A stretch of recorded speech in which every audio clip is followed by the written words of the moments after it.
Hello! Welcome to OJ Studios. Please enjoy this week's chapter of what I did during spring break. Chapter 17, The Return Tuesday. Last night when Steven came home, he gave us the bad news that we have been worried about. He drove over to Northfield University and found out that it had been hit by the tornado. There was no word yet if the machine that turned us into kids was safe or if we could even change back into our normal adult lives. The only thing that I could think of was what Dr. Serengeti said during his speech on Saturday. Once changed, the person has 30 days to change back or else, they're stuck in their new body.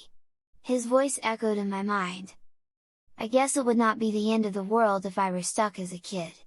I would eventually get used to being a girl and who knows, maybe one day I might enjoy it. But there was also a voice in the back of my head yelled at me that I was still a guy and that I needed to return as a guy. It is weird how spending a few days as someone else can really change your perspective. My hope was lifted when Steven got the phone call we were all hoping for. Justin, Abby, and I stood around him as he talked on the cell phone. The tension was killing me. I looked over to the others and saw they were both rocking on their heels waiting for whatever the news was. Once he was off the phone, Abby spoke up. "What did they say?" she asked with tension in her voice. I could tell that she was scared she might be stuck with Steven as her new father instead of him being her boyfriend. The university will have generators at the engineering building, and we need to be there at 7 in the morning to get you 3 changed. We all breathed a sigh of relief. That is where we are now. I am looking out the window of Steven's car and watching as we pass the damaged dorm room buildings and uprooted trees. There were students my real age walking around helping to clean up the campus. I realized that if I had not broken my ACL in high school, I would be with them. The campus was completely different from when we had came here just a few days ago. I looked down at the dress I was wearing. It was white with large green and pink polka dots on it. On the floorboard I had on a pair of white sandals. I even asked for Abby's help to put some makeup on. I figured why not, this might be the last time I would wear girls' clothes in public. Might as well enjoy it. Right? Last night while everyone was asleep, I gathered all the girl clothes I had and put them on the ground. I then wore every article of clothing while snapping pictures of myself with my cell phone. I tried on dresses, skirts, weird girly tops, I even searched YouTube for how to put tights on. It was amazing what I was missing out on being stuck only able to wear boring boys' clothes. I mean, don't get me wrong, I still want to be back to my normal body and I'm still a guy, but this week has taught me that being a girl wasn't so bad after all. Alicia met us at the stairs leading up to the engineering building and took us to the same room we were at when we got prepped for the procedure. We were lucky, Alicia said as we entered the building. The engineering building was not severely damaged, just a few blown out windows and the power is out. But thanks to the generators we are able to change you back. I walked into the prep room and left alone with just Abby. Alicia grabbed some clothes and put them onto a table and told me to take off my dress and put on a training bra and a pair of shorts. Abby was given the same. Worst part about being a woman, Abby said, pulling her training bra over her head. I am not looking forward to resuming the boob life. Justin knocked on the door after a few minutes and came in. Justin just had to take off his shirt since he already had shorts on. I felt jealous that he could be topless, but also, I realized that not wearing a shirt would just be too weird. Alicia came into the room and asked who was going first.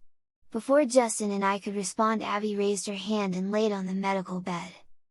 "I guess Abby," Justin said. Abby got hooked up to the equipment and after a brief explanation of what to expect from the drugs, the student put a mask on her, and she fell asleep. They wheeled her away to the next room as I watched and waited.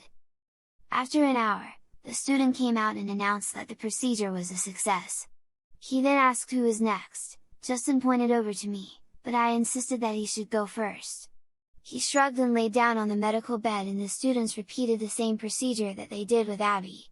I again watched as they wheeled him back. At the same time Abby and Steven walked into the room. Abby was back to her normal self except for the part that when Steven was talking to her, she had the tendency to look up higher than Steven stood. I could tell she was still used to being so little. "Are you ready, Lexi?"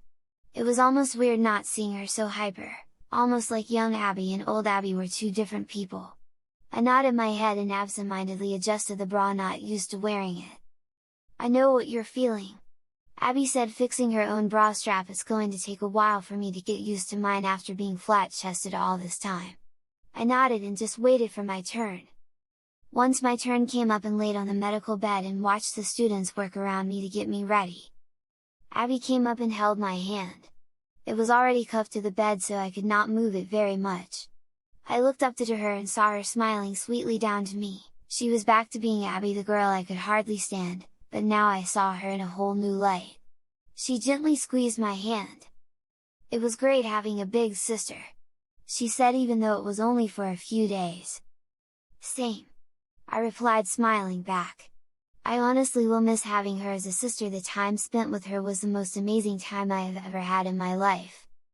The student came was about to put the mask over my face, but I stopped him for a second. I looked over to Abby and briefly thought about what I was going to say. "Look, I've been thinking," I quietly said. "Well, I was wondering if you'd want to anyways."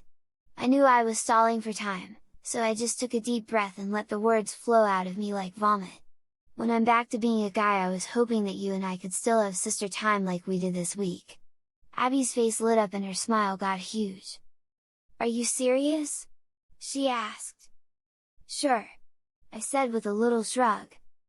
The student interrupted us, telling us that we were on a tight schedule. I nodded and let him put a mask over my mouth and told me to count down from 100. I nodded, but instead of counting down I silently said goodbye to Alexis Nicole Smith.